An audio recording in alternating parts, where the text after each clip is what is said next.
শিলান্যাস নিয়ে চরম তৃণমূল বিজেপির রাজনৈতিক তরজা। শুধুমাত্র বিজেপি হওয়ার জন্য রাস্তার শিলান্যাস অনুষ্ঠানে ডাক পেল না স্থানীয় বিজেপি বিধায়ক, পঞ্চায়েত সমিতি বা সভাপতি বা পঞ্চায়েত প্রধানরা।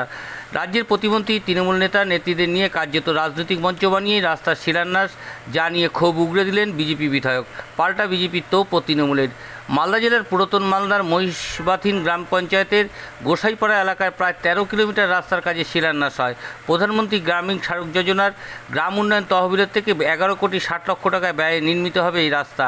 এদিন উপস্থিত ছিলেন মোথাবাড়ি বিধানসভার তৃণমূল বিধায়িকা তথা রাজ্যের প্রতিমন্ত্রী সাবিনা ইয়াসিন, মালদা জেলা পরিষদের সভাপতি লিপিকা বর্মন, পুরাতন মালদা পঞ্চায়েত সমিতির প্রাক্তন সভাপতি মৃণালিনী মাইতি প্রমুখ। কিন্তু এই অনুষ্ঠানে ডাক পায়নি পুরাতন মালদার বিজেপি বিধায়ক গোপাল সাহা। এছাড়া স্থানীয় বিজেপি পরিচালিত পঞ্চায়েত প্রধান হোক বা বিজেপির পরিচালনায় পঞ্চায়েত সমিতির সভাপতি হোক, কেউ ডাক পেলেন না এই সভায়। 24 ঘন্টা ইন্ডিয়া টিভির প্রতিনিধির বিশেষ প্রতিবেদন।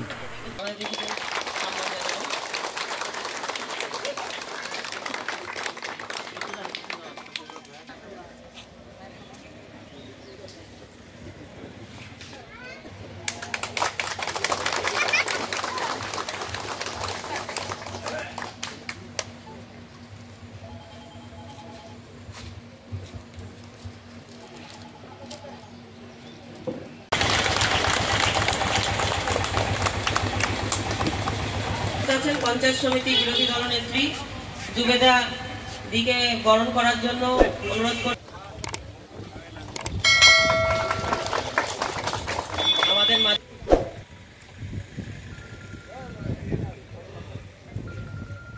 আমাদের এলাকায় যে নায়কি হাসদাদা রয়েছেন, মৃণালিনী মাইতি রয়েছেন, প্রত্যেকে রয়েছেন। আমাদের দলের যে সকল লোকেরা সদস্যরা থাকেন তারাও সুষ্ঠুভাবে রাস্তাটা যেন সম্পূর্ণ হয়, কোনো রকমের যেন ঝুট ঝামেলা না হয়, কারণ আমাদের মূল উদ্দেশ্য হলো।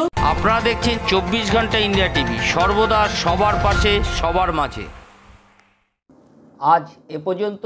সঙ্গে রাখুন 24 ঘন্টা ইন্ডিয়া টিভি। দেখতে থাকুন সব জেলার সব খবর সবার আগে 24 ঘন্টা ইন্ডিয়া টিভির পর্দায়। নমস্কার।